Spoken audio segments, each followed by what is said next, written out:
I thought my life was perfect. I was married to Neil, a kind and caring husband. We were expecting our first child, and I was so excited. Since my due date was near, I decided to stay at my parents' house for a while. Neil helped me pack my bags and smiled as he touched my belly. "I'll be waiting for you," he said. His words made me feel safe. I believed we would be a happy family, but I didn't know that my life was about to turn into a nightmare. Once I reached my parents' house, my mother-in-law started calling me every day. At first, I thought she was checking on me, but soon, her words became mean. "Why are you resting so much? When I had Neil, I did everything alone," she said.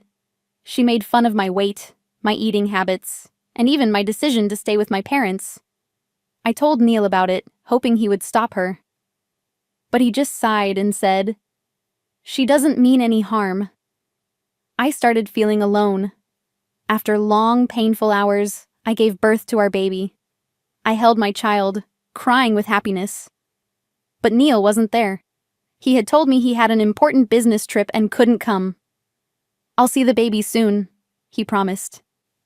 Days passed, then a week. Still, he didn't come.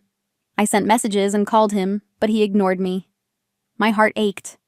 I understood that he was busy, but wasn't our child more important? A small voice inside me whispered that something was wrong. One night, Neil finally called. I picked up immediately, happy to hear his voice, but his words were cold.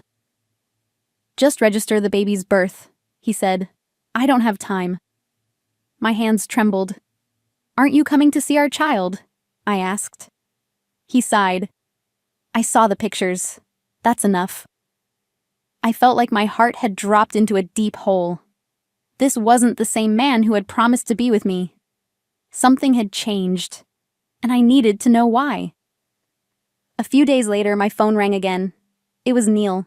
His voice was serious. "Come home. Right now." My stomach twisted.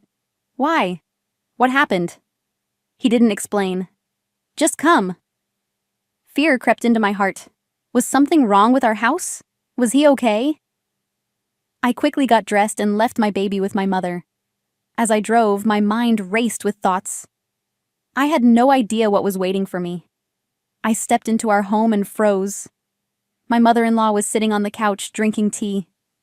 The house looked different. Some of my favorite things were missing. "What's going on?" I asked. She smirked. "I redecorated. Your taste was terrible." My heart pounded. "Where's Neil?" He walked in with his arms crossed. "I've decided to live with my mom," he said. "If you don't like it, we should get a divorce." My breath caught in my throat. I couldn't believe what I was hearing. Tears filled my eyes. "Why? What did I do wrong?" I asked. Neil shrugged. "You were gone too long. Mom and I made this decision." My hands trembled. "And our baby?" I demanded. He smirked. "Mom will help take care of the baby. You can focus on the housework." My stomach twisted in anger. My mother-in-law just watched with a smile. They had planned this. They wanted to push me out of my own home. But I wasn't going to let that happen. I returned to my parents' house in shock. My brother saw my face and asked what happened. When I told him everything, he frowned. "This doesn't add up," he said. "I think they planned this long ago." His words sent chills down my spine. "We need proof," he said. "Tomorrow, do exactly what I say." I nodded. I had been crying, but now I felt something new. Anger. If they thought they could take everything from me, they were wrong. The next day, I returned to the house. "I understand now," I told my mother-in-law. "I'll do my duties." She smiled. "Good girl. Now bring the baby soon." I forced a smile. "Let me clean everything first." As I cleaned, I placed a tiny hidden camera in the living room. My heart pounded, but I acted normal. As I left, my mother-in-law laughed. Finally, she knows her place. She had no idea she had walked into a trap. That night, my brother and I sat in front of his laptop, watching the footage from the hidden camera. My heart pounded as I saw Neil and his mother sitting in the living room. "Once she finishes cleaning, we'll push her out," Neil said casually. My mother-in-law smirked. "Then your ex-girlfriend can move in. She's much better than Gina." My stomach turned, my hands clenched into fists. They had planned this all along. They wanted to get rid of me and take over my house and my child. I felt sick, but I wasn't going to cry. I was going to fight back. The next morning, I stormed into the house. My mother-in-law looked up and smirked. "Oh, you're back! Did you come to clean?" I forced a smile. I came to take out the real trash. I pulled out my phone and played the video. Neil's face turned white. My mother-in-law's smile vanished. Where did you get that?" Neil stammered. I crossed my arms. "I installed a hidden camera yesterday." My mother-in-law gasped. "That's illegal." My brother stepped forward, his voice calm. "Actually, it's perfectly legal since this is my sister's house." Their expressions turned to panic. Neil raised his hands. "Wait, this is all a misunderstanding. It was just a joke." My mother-in-law grabbed my arm. "You can't do this! I'll sue you!" My brother took out a business card and held it up. "I'm a lawyer. Go ahead and try." My mother-in-law's face turned pale. Neil reached for my hand. "Gina, please, let's forget this happened. We can start over." I pulled away, disgusted. "You wanted a divorce, right? Fine. But you will never see my child again."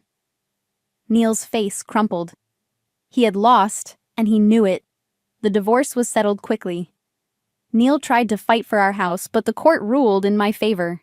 He refused to pay child support, but my brother made sure he had no choice. My mother-in-law screamed at me in court, calling me heartless. "You're taking everything from us!" she yelled.